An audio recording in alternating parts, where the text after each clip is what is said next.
Hey everybody, Scoutcrafter here again. I'm a little bit late starting out today. I was, after mowing the lawn, I was sitting on the porch and watching the fireflies, or what we call lightning bugs here in this city. And I just love them, you know. I'm the only house on the block that has, has those lightning bugs, you know. I don't know what it is. Maybe it's the old-time plants that my grandmother used to plant from, you know, still 100-year-old plants and bushes out there, and I'm the only one. Everybody stops in front of my house and says, what are those?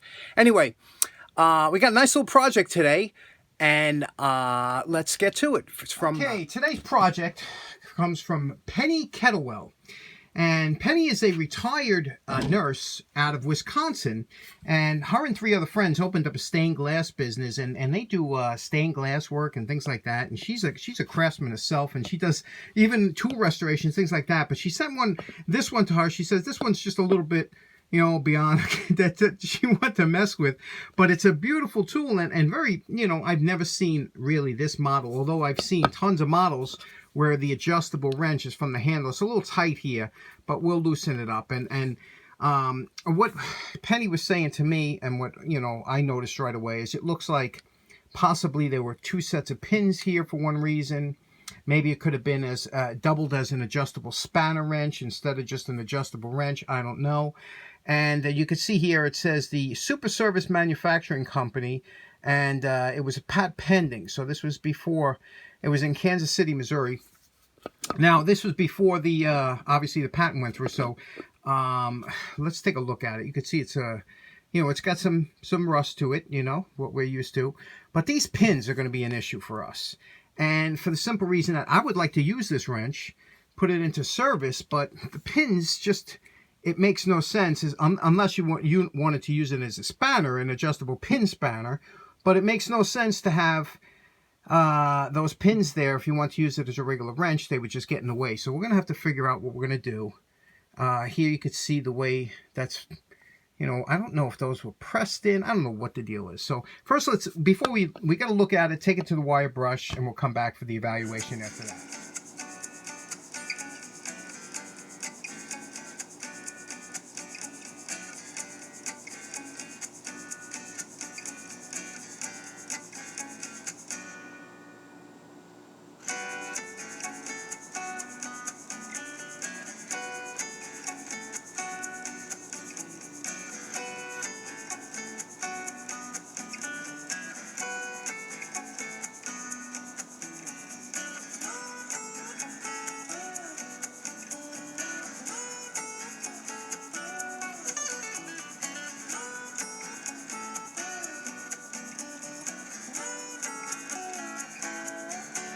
Okay, here we are at a post-wire brush evaluation. You can see handle came out nice, nice and clean.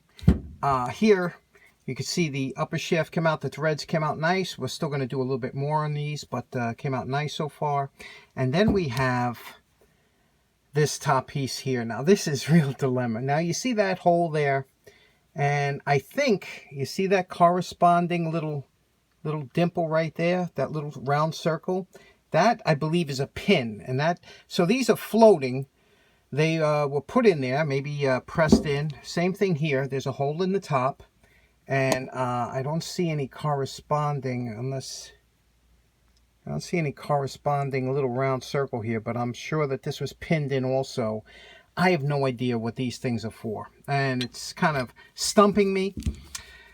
But this one here don't look sheared off, right? That doesn't look like a shear there. Whereas this looks like something's going on.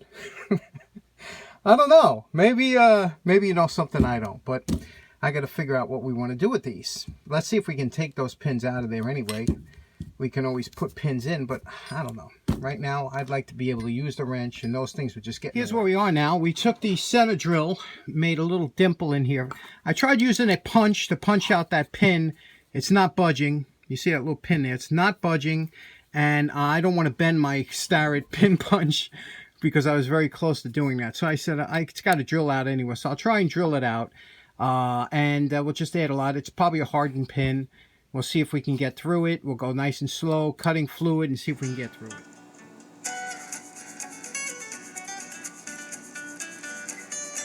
Well, that went very well. We did a nice clean hole, about a couple thousandths under the original hole, so it's just beautiful. But I don't know what that pin was there for. We're going to repin it. We're going to put something in.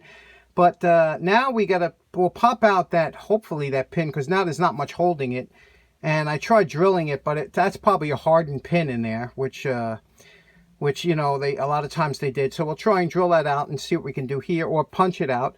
And then we'll work on the top. Okay, now that the center pin was probably rusted in there. Now that the center pin is out, what we'll do is we'll take this pin punch, and yes, we were able to drive that out. And you'll see here, the pin is, oh, there goes the pin. But now we have a through hole through the top and bottom that we can pin a new shaft in there.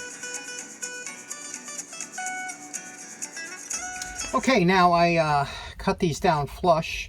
I could easily drill this out, put new pins in both sides if I decide, but it makes no sense to me what it is. I have spanner wrenches, this, you know, but what I want to do is I want to make this a good usable wrench. And so I'm going to plug this hole, put a pin in there, and then we'll finish with the restoration. But I have a couple of these type wrenches, and they're very smooth when they're done right. So let's finish up. Okay, I'm just back from having dinner, and I was thinking about it, and I said, you know something? I know Penny is an artist herself, and not that I'm an artist, but Penny is. And I said, you know, when I first saw this wrench, I said, how cool would this be with brass inserts there? That would really offset the color, you know, polished with brass inserts. And so that's what I'm going to do. I'm going to drill this out, and I'm going to put in 2 brass inserts there. That'll just really look good, and hopefully then we can really dress up the wrench and make it look nice. So let's get to that. Okay, now we have to find out what size this hole is, and we're going to go over to our pin gauge set. Now with this pin gauge set, we're going to look over here, and we're going to see, I want that brass pin to be kind of a almost a press fit. See, this is kind of loose, because what I'm going to do is I'm going to peen it over on the sides to make sure it don't go anywhere. This is 253 thousandths, and it fits, but let's see if we can go 254 thousandths. Okay, 254. Just see that? That's going to be able to be pressed in. 254 thousandths. So that's what we got to turn our brass pin down to.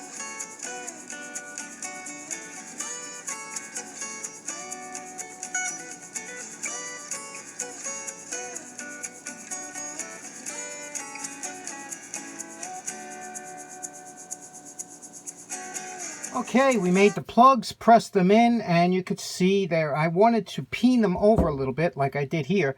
Peened it over, and this way when we sand this down and grind it down, it should be a nice, clean look. So let's get to the belt sander.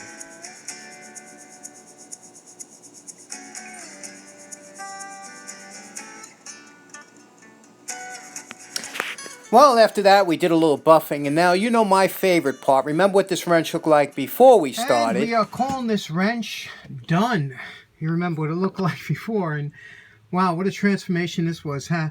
Now you can see what I was looking for with those brass plugs in there. Don't that look nice? That's a nice offset, isn't it?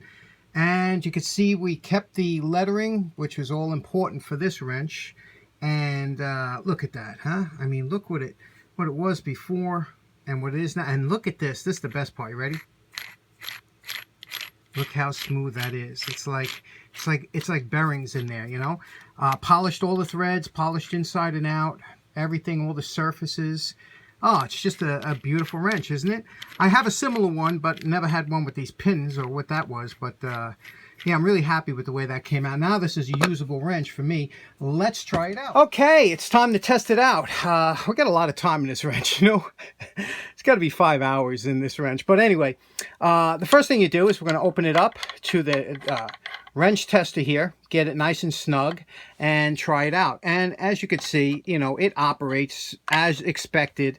It has a nice angle on it. My Gador has almost the same exact angle. It's just beautiful, you know. It works so smooth now, and it has. Look at the, you know, what kind of nut you can get on there. It gives you quite a wide array of sizes that you can use. Now, like I said, if those pins were there, they made no sense, because if you put this down here, it would be resting on the pins. And I don't know, maybe somebody out there knows, but for me, this wrench is perfect the way it is now. Penny, thank you so much. I hope you enjoyed this restoration. And to you and all the other old hens at the at the glass factory, thanks so much. I appreciate you tuning in. Everybody have a nice day. Take care. Bye-bye.